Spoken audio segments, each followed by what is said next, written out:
Now I want to consider one of the theory aspect of first chapter partnership accounts. Here I want to talk about partnership deed. Just observe.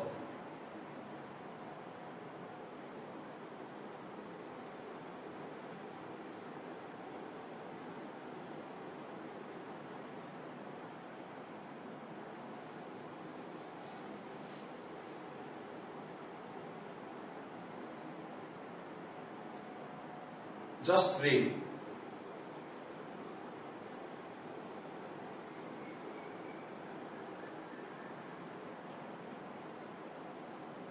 Now, as you know, partnership is a relationship that comes into existence by an agreement, and the details agreed by a partner and reduced to writing, which is consented by all of them.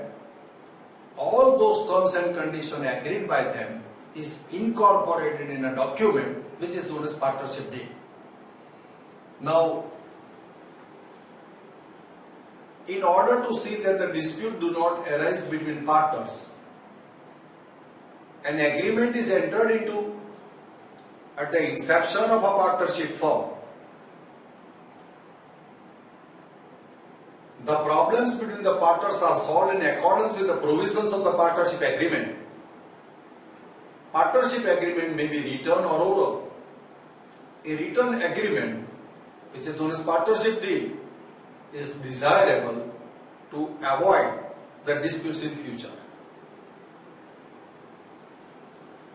Now, as I told to you, partnership is a relationship between two or more persons. How that relationship has come into existence? By an agreement.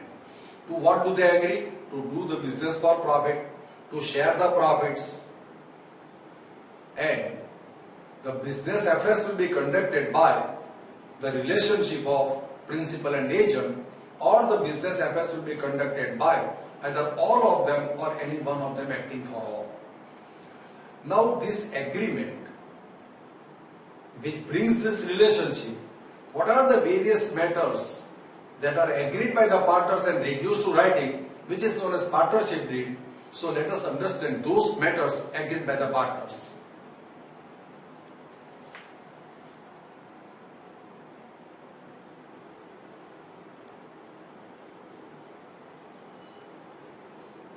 Look at these details.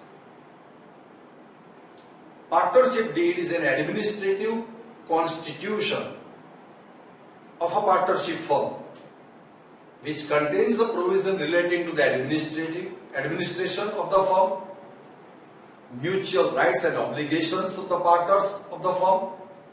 Generally, provision relating to the following matters are included in the partnership deed.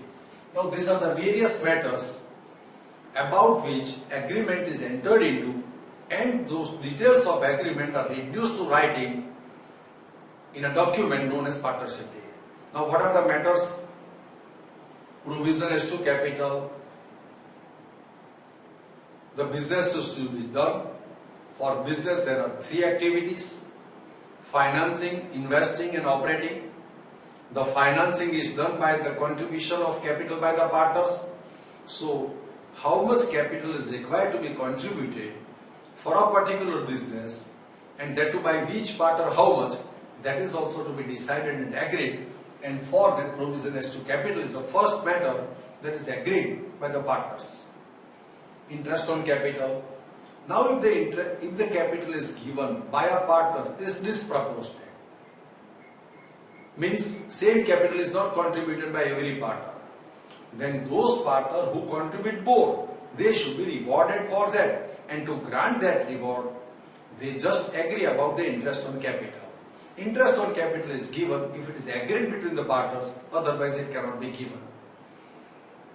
Provision as to drawings. After the starting business, after we start the business, how much amount a partner can withdraw from the firm, that is also to be decided. Otherwise, every time there will be a quarrel whether anybody should be allowed to withdraw or not. So there should be an agreement about the amount to be withdrawn by the partner from the business out of profits.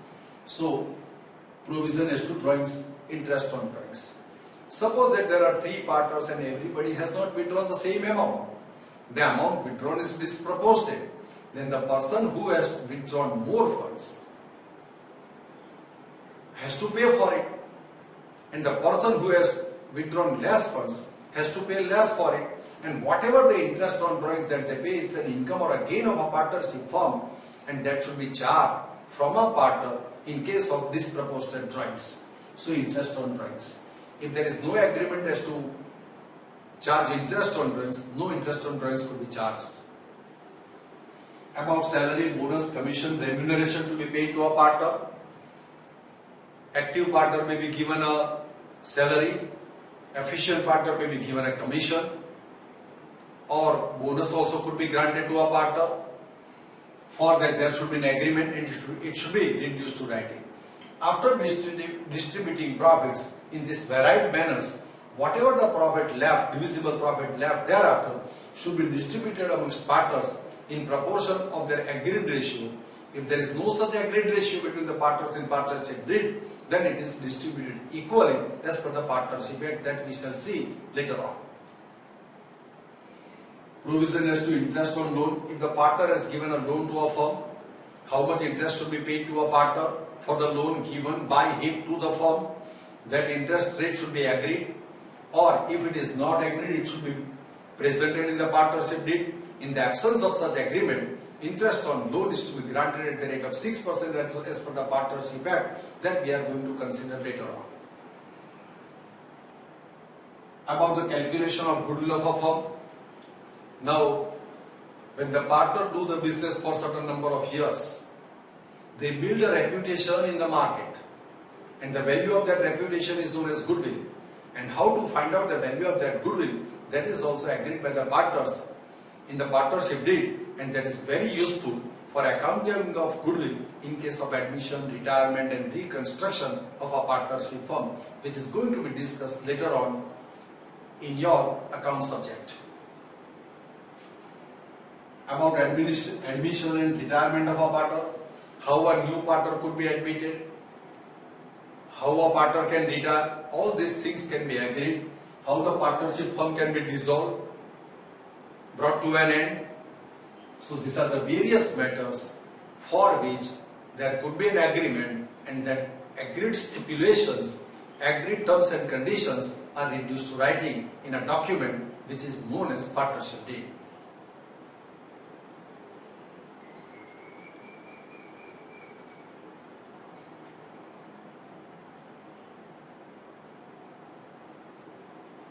Now I read this part.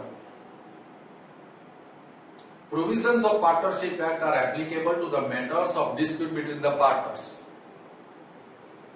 When there is no written partnership deed, partnership deed is silent for the matter under dispute, and there is no express agreement between the partners for the matters under dispute. Suppose that for any matter there is a dispute between the partners, whether interest on capital should be given or not, it is not written in partnership deed 1.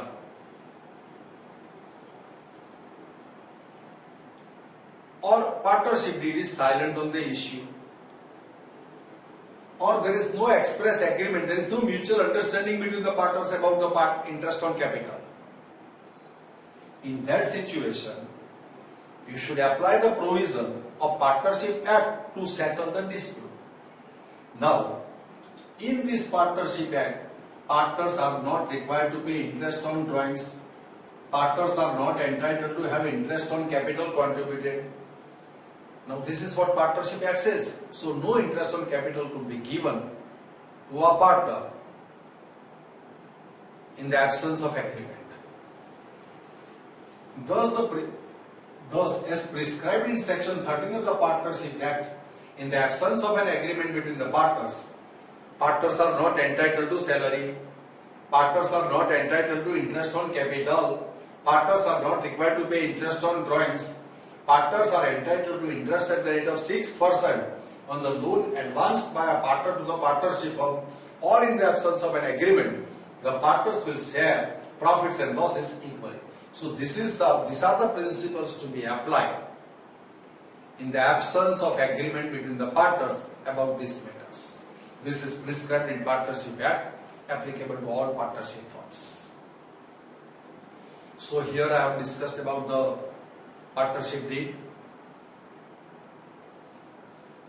You have followed this concept. Thanks to all of you.